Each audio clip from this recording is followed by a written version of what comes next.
Bien, mis queridos hermanos, muy buenas noches.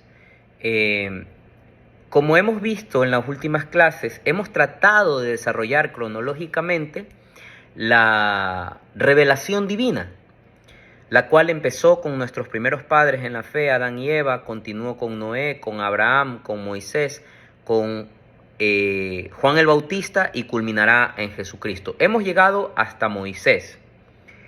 La intención del día de hoy es tratar de ver cómo ya en el Nuevo Testamento, en los tiempos cercanos a Cristo, esta manifestación comienza, esta revelación divina comienza a manifestarse de una vez más cercana, más plena y ya orientada, enfocada hacia el punto de convergencia de la alianza divina que es el mismo Cristo.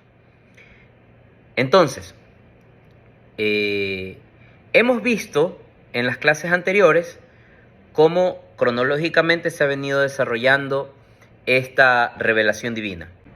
Y casualmente, yo les había pedido que ustedes tengan muy presente en la manifestación de la revelación divina con Noé, el significado que tenía del agua, que si bien era un signo de destrucción, de limpieza, de dolor, pero también tuvo una explicación orientada meramente a la purificación y a la limpieza del mal y del pecado en el mundo, a la significación del agua dentro de el episodio de la revelación divina de Dios con Noé, puesto que el sentido del agua que inunda a través de un diluvio a la creación, limpiándola, destruyéndola, es una forma de poder prefigurar el bautismo como un signo de limpieza y de purificación.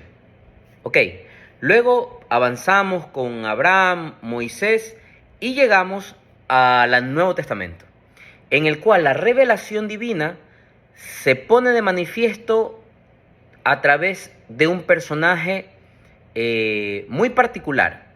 Un personaje el cual tiene una relación muy estrecha a Cristo, muy estrecha a Jesús.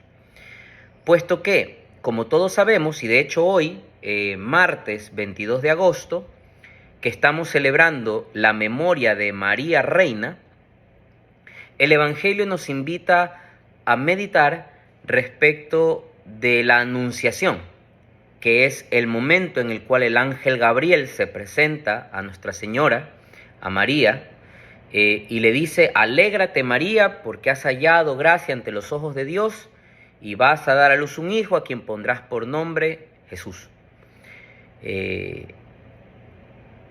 Posterior a este episodio, hay otro que nosotros conocemos perfectamente, que es el episodio o el pasaje bíblico de la visitación, en el cual María, luego de ser anunciado el nacimiento de Jesucristo en su vientre,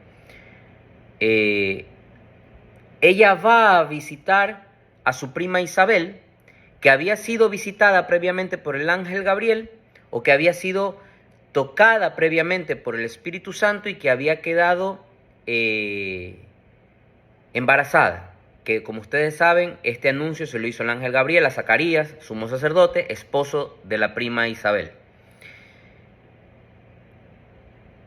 Entonces, este niño que estaba en el vientre de Isabel, que iba a ser un elemento clave en la revelación de Dios, salta en el vientre desde el momento en que María visita a su prima Isabel. Y fíjense qué bonito es este pasaje cuando María, al llegar donde su prima Isabel dice: ¿de dónde que la madre de mi Señor? ¿De dónde que la madre de mi Señor? Llamado de atención para nuestros amigos evangélicos que no terminan de reconocer y aceptar a María como madre de Dios, sino como solo madre de Cristo. María es madre de Dios, y lo veremos en unos minutos, puesto que la humanidad y la divinidad en la unión hipostática de la persona de Cristo son inseparables.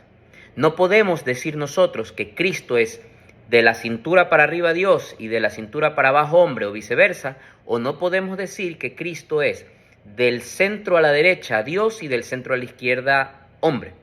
Dios, Jesucristo, es el Hijo de Dios hecho hombre, Dios y hombre a la vez, no de manera cohabitable en su persona, sino de manera simultánea, Dios y hombre a la vez.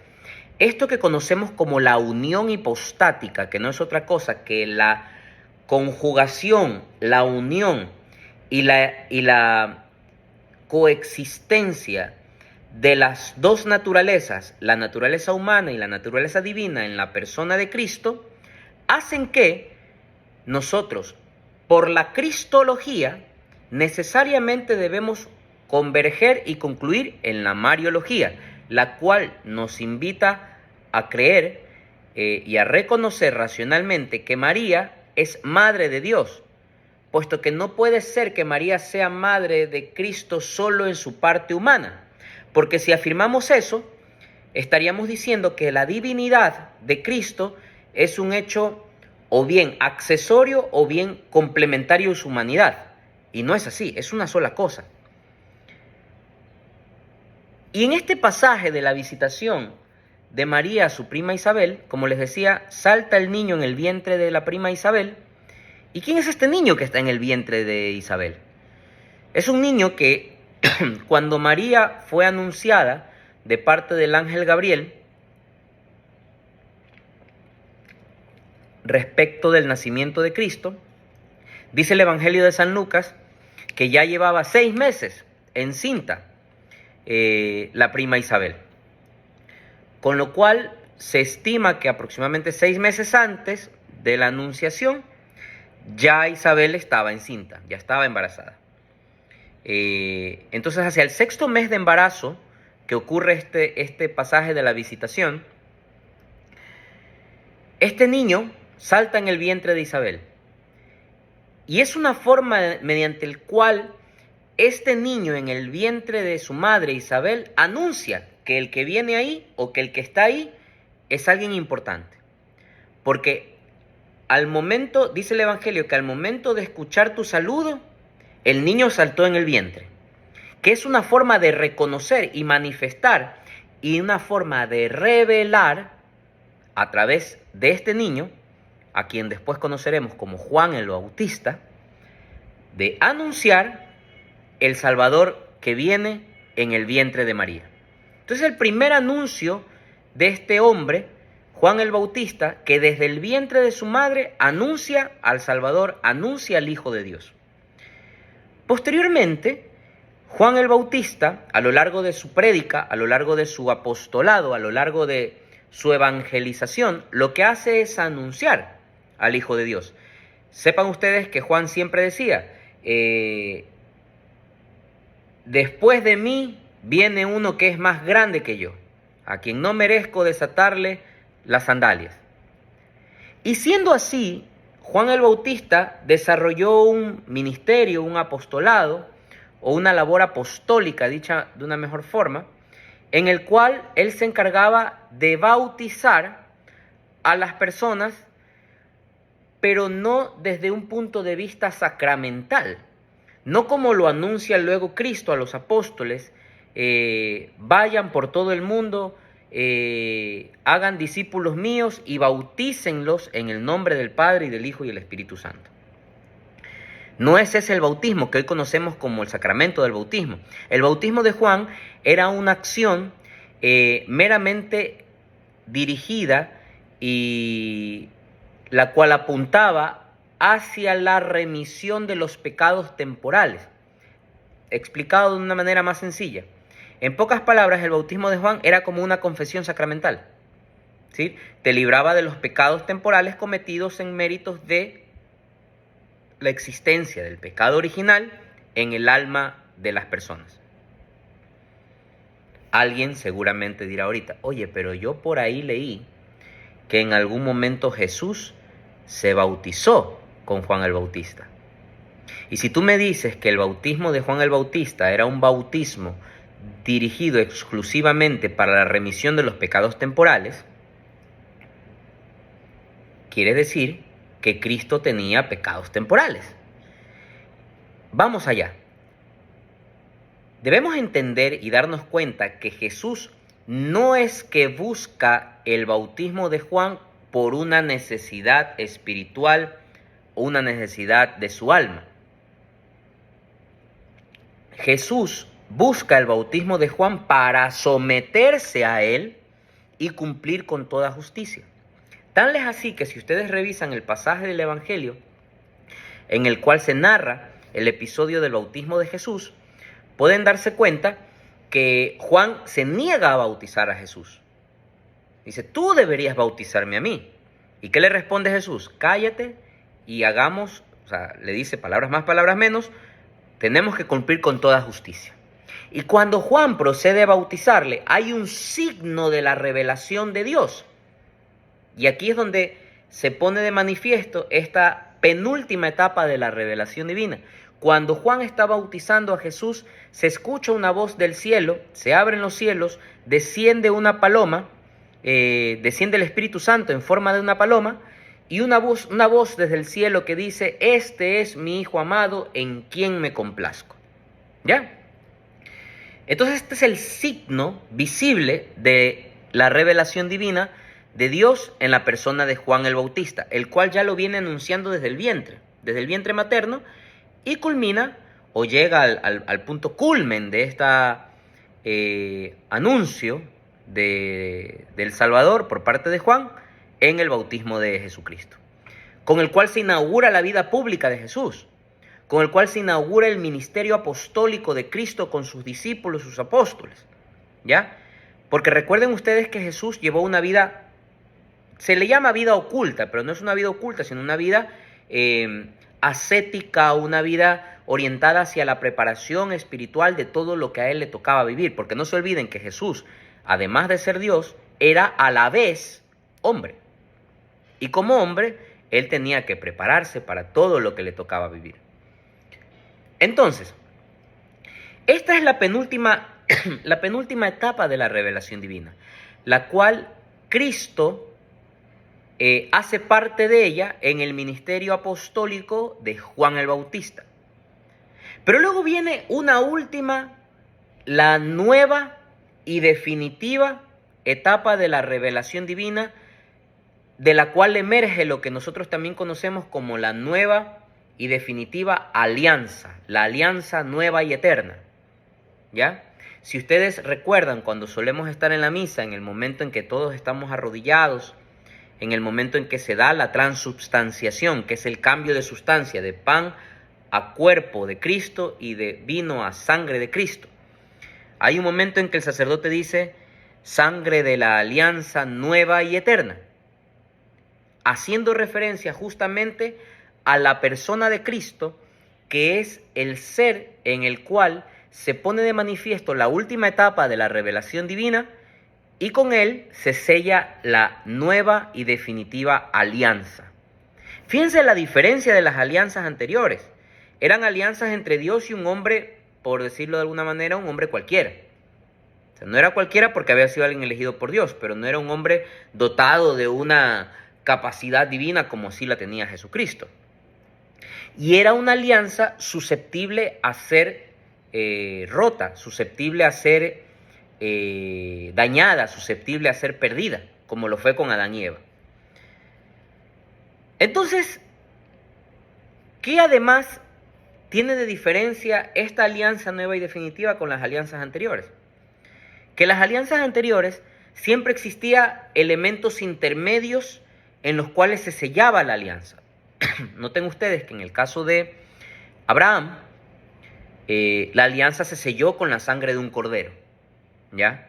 Un cordero que fue quien reemplazó la sangre de Isaac, el hijo de Abraham. Con Moisés hubo un signo de la alianza que fue la sangre derramada por el pueblo egipcio tras la liberación del pueblo elegido por Dios, del pueblo de Israel. Lo mismo en Noé hubo signo visible de la alianza, que fue la purificación de la faz de la tierra. Pero en Jesucristo hay un signo visible muy particular de la alianza, de esta alianza nueva y definitiva. Primero que hay un cordero, ¿ya? Pero es el cordero totalmente opuesto y distinto a los corderos que han sido manifestados en la antigua alianza. Fíjense que siempre el cordero tiene cierta particularidad. Tiene que ser un animal joven, sin defectos, puro. Sin embargo, aquí Cristo es el cordero. Como lo dice el Evangelio de Juan, este es el Cordero de Dios que quita el pecado del mundo. Este es el Cordero de Dios. Pero con la particularidad de que en los episodios anteriores en los que se ponía de manifiesto la alianza de Dios con su pueblo, esta alianza tiene un culmen perfecto. Por eso es que les decía hace 2 clases, pensemos en el concepto de la alianza porque eso nos va a retumbar la cabeza. A diferencia de las alianzas anteriores en las cuales había una víctima y un sacerdote o alguien que ofrece el sacrificio, en la alianza nueva y definitiva en Cristo, Cristo es a su vez víctima y sacerdote. Cristo es cordero y sacerdote, pues es Él la víctima del sacrificio y es Él quien lo ofrece. ¿Ya? Si bien es cierto, ustedes dirán, pero es Dios Padre el que lo envía. Sí, pero acuérdense que Cristo lo dijo en las Sagradas Escrituras. Yo entrego la vida porque yo quiero. La doy porque yo quiero. ¿Sí?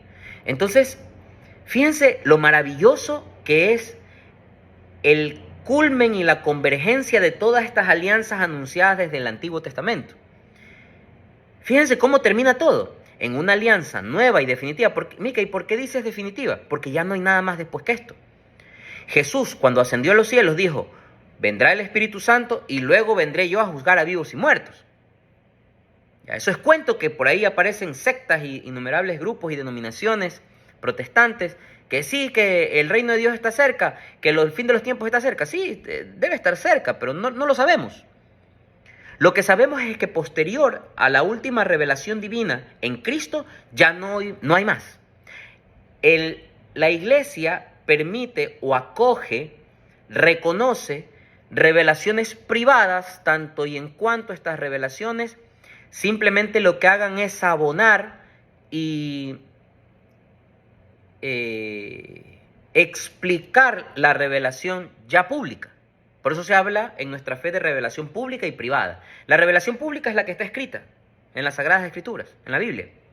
La revelación privada es que si, por ejemplo, a mí Dios me habla en sueños, se manifiesta, pero no es que Dios se va a manifestar en mis sueños a decirme una cosa distinta, como le pasó al lunático de Joseph Smith, allá por los años 1800, cuando se inventó el grupo de los mormones, que dijo, no, un ángel del Señor, el ángel Moroni, me visitó y me dijo que la iglesia se ha corrompido y que hay un nuevo evangelio. Eso no tiene sentido, porque la revelación privada no puede contradecir a la revelación pública. Esto es como decir que Dios se contradiga a sí mismo, que Dios se retracte de algo que ha dicho, que Dios se arrepienta de haber dicho algo, o que Dios cambie de opinión. Dios no puede cambiar de opinión, primero porque el cambiar de opinión implica una imperfección humana, y Dios es un ser perfecto. Dios no puede cambiar de opinión. Dios es el mismo hoy, ayer y lo será mañana. ¿Ok? Entonces, por esa razón es que esta última etapa de la revelación divina florece en una alianza nueva y definitiva, que es la alianza que debe prendarnos nuestra alma y nuestro corazón para siempre. Porque tiene sentido todo, lo de Adán y Eva, lo de Noé, lo de Isaac con Abraham, lo de Moisés, lo de Juan el Bautista. Ustedes dirán, oye, ¿cómo relacionas todas las expresiones de la antigua alianza con Cristo? Como que uno no puede unir cabos entre Adán y Eva, Noé, Abraham, Moisés, Juan el Bautista y Cristo. Fíjense que sí. ¿Saben cuál es el corazón central de la alianza que ha sido anunciado desde nuestros padres primeros, a Adán y Eva? El corazón de la alianza es hacia donde esta alianza se mueve. Es decir, la alianza empezó con un designio de Dios para el hombre respecto de la creación. Luego continuó con una purificación. Luego avanzó con una alianza respecto del pueblo elegido por Dios. ¿Por qué Israel, pueblo elegido por Dios? Porque de ese pueblo iba a nacer su Salvador. Y ahí aparece ya la figura de Cristo. Luego viene la alianza con Moisés. Luego viene la alianza o la revelación divina puesta en Juan el Bautista, anunciando ya al Salvador. Y luego la alianza en la última y definitiva revelación a través del mismo Salvador, nuestro Dios y Señor Jesucristo. Entonces, ¿por qué podemos decir que todo termina en Jesucristo? Porque todas las diferentes manifestaciones de la alianza de Dios con el pueblo tienen su culminación en Cristo. Entonces, la pregunta que deberíamos hacernos nosotros como cristianos, como católicos: ¿cuál es la manifestación hoy, 22 de agosto de 2023? ¿Cuál es la manifestación o la máxima expresión de la alianza nueva y definitiva de Dios con su pueblo? Adivinen ustedes. Habíamos dicho que a diferencia de las alianzas anteriores, en esta alianza nueva y definitiva hay la particularidad que Cristo es sacerdote y a la vez víctima. Él es cordero y a la vez es quien ofrece el sacrificio. Pregunta: ¿en qué aspecto del ejercicio de nuestra fe vemos la manifestación plena de Cristo como sacerdote y Cristo como víctima? Todos a viva voz: la Santa Eucaristía. Es así, queridos hermanos, que la Eucaristía es el corazón y la fuente de nuestra fe, porque es el punto al cual confluye y en el cual converge toda la revelación divina y en el cual se perfecciona hacia el hombre de manera plena y perfecta, valga la redundancia, la alianza de Dios con su pueblo. Por eso lo dijo el mismo Jesús: el que no come mi carne y no bebe mi sangre, no tendrá vida eterna. El pan que yo les daré es pan para la vida eterna. Acuérdense ustedes que en el discurso, cuando Jesús habló de esto, hubo mucha gente que se escandalizó. Decían: no, pues ¿cómo puede darnos a beber su carne, a comer su carne y a beber su sangre? ¿Ustedes creen que si la gente se hubiera escandalizado masivamente como se escandalizó, Cristo no hubiera dicho: ey, a ver, no me malentiendan, yo estoy hablando en sentido figurado, como creen los evangélicos? Pero Cristo, ¿qué hizo? No solamente que dejó que la gente se vaya, sino que además se viró y le dijo a los apóstoles: ¿ustedes también se van a ir? ¿Y qué le respondió Pedro? Señor, ¿a quién iremos? Solo tú tienes palabras de vida eterna. Bien, mis queridos amigos, vamos a llegar hasta esta parte solamente, porque si bien la clase de hoy es más bien corta en tiempo, pero es muy profunda, quisiera que por favor vayan revisando una y otra vez el video que queda colgado acá en la plataforma de YouTube. Vayan revisando las clases anteriores para que vayan viendo la conexión entre un tema y otro. Vayan revisando el cuestionario que les envié y vayan leyendo por favor la lectura enviada de este mes de la encíclica Deus Caritas Est. Les recuerdo que en semana y media tendremos nuestra primera prueba de conocimientos una vez concluido el primer mes de nuestra preparación de catequesis. Queridos hermanos, que el Señor los bendiga y nos vemos la noche del día de mañana.